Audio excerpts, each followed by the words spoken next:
Walang kawala sa batas ang isang 22 anyos na lalaki matapos arestuhin ng pulisya sa bisa ng warrant of arrest dahil sa kasong rape na isinampa laban sa kanya. Nakatutok dyan si Pacho Woman Rina Joyce Dalire. Arestado ang 22 anyos na lalaki matapos siyang arestuhin sa bisa ng warrant of arrest sa bahagi ng Barangay San Martin de Porres, Parañaque City, mag-aalas 3 ng hapon nitong Lunes lamang.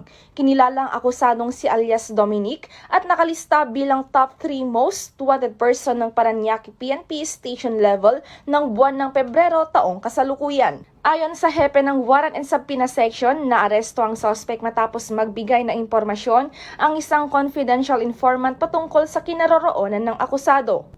Tinulungan siya ng kapitbahay ayon sa aming information at tinulungan siya ng kapitbahay upang sampahan tunga ng kaso ang ating accused, sinamahan ng biktima through direct filing.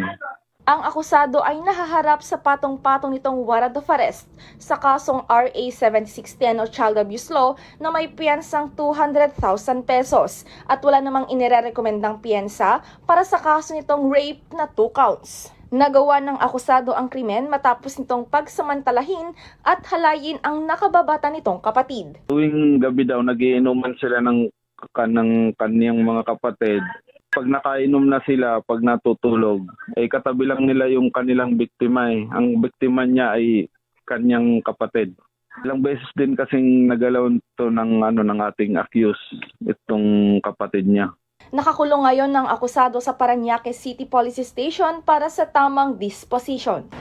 Mula dito sa Southern Police District, ako ang inyong PNN correspondent, Patrolwoman Rina Joyce M. Dalire, alagad ng batas, tagataguyod ng Balitang Pulis.